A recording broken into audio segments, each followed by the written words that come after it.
Hello, my name is Sam Love, and I'll be doing a presentation on Louisiana House Bill 121. LAHB 121 is a new bill in Louisiana that was first signed by the President of the Senate on June 2nd, 2024, and is set to take effect on August 1st, 2024. It is sometimes referred to as the Given Name Act. It is one of many pieces of anti-trans legislation that has been passed in recent years. Its intention is to take away the choice of children to be referred to with their preferred names and pronouns, and instead place this choice in the hands of teachers, parents, and the government. It seeks to stop children from socially transitioning without parental consent and to out them to their parents. This bill also lets teachers refuse to refer to their students by their correct names and pronouns without penalty if doing so goes against their religious beliefs. Many trans people and allies have spoken out against this bill and those like it. In this presentation, I will discuss the pro-arguments for Bill LAHB 121, such as people's right to freedom of speech and the desire of certain parents to control their children, the con arguments against this bill, such as the well-being of trans people and the rights of children, as well as show why the opponents of this bill have far stronger arguments than its supporters.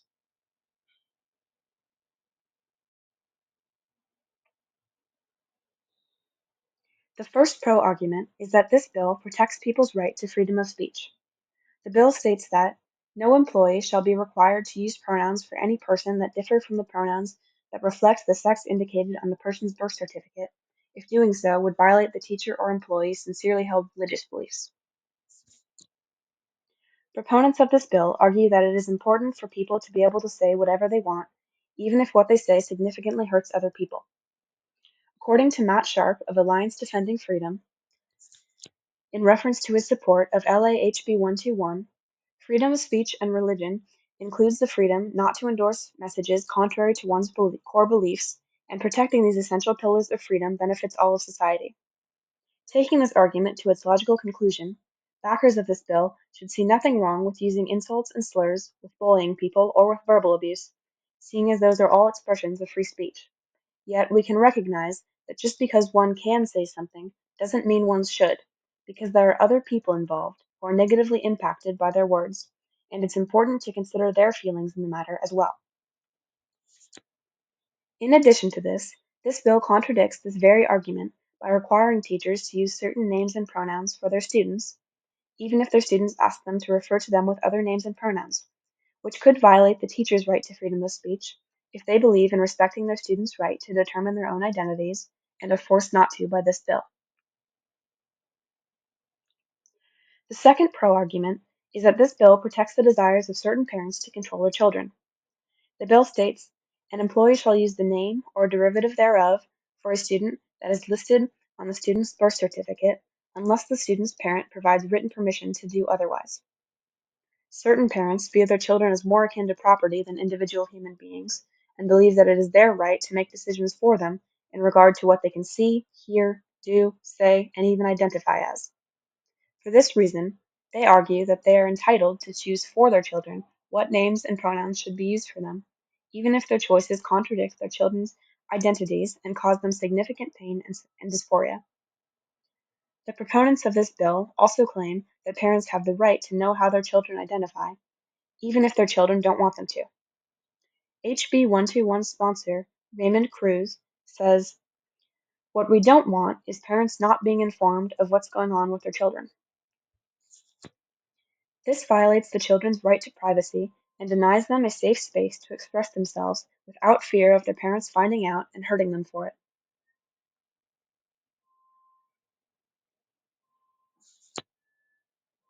The first con argument is that this bill hurts trans people.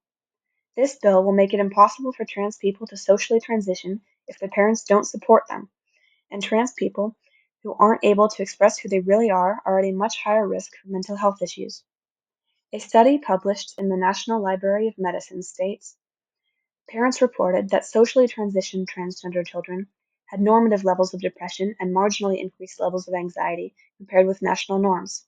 These findings were notable because previous work with gender nonconforming children who had not socially transitioned reported drastically increased rates of anxiety and depression, with more than 50% of older children falling in the clinical range of internalizing symptoms. In addition, did you know that even in general, the mental health of trans people tends to be significantly worse than in cisgender people?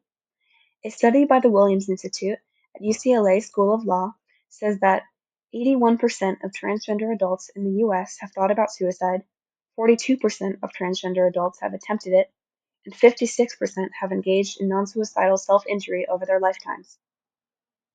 This demonstrates how at risk transgender people are and shows that socially transitioning can not only improve trans people's mental health, but save lives as well. Being able to be oneself and be treated as such can reduce dysphoria and make people much happier. This bill would make trans people's lives much harder and contribute to the pandemic of suicide amongst trans people. The second con argument is that this bill violates the rights of children. The bill requires that, quote, unless the student's parent provides written permission to do otherwise, end quote, teachers must call students by the names listed on their birth certificates and by the pronouns most commonly associated with their sex at birth. By requiring parental consent to call a student by their preferred name and pronouns, the right of the child to self-determination is violated.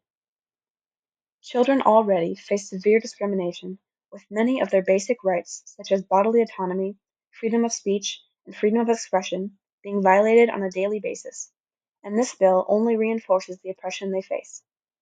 In addition, the requirement that parents be consulted about their children's gender identity violates the children's right to privacy and has the potential to significantly endanger them.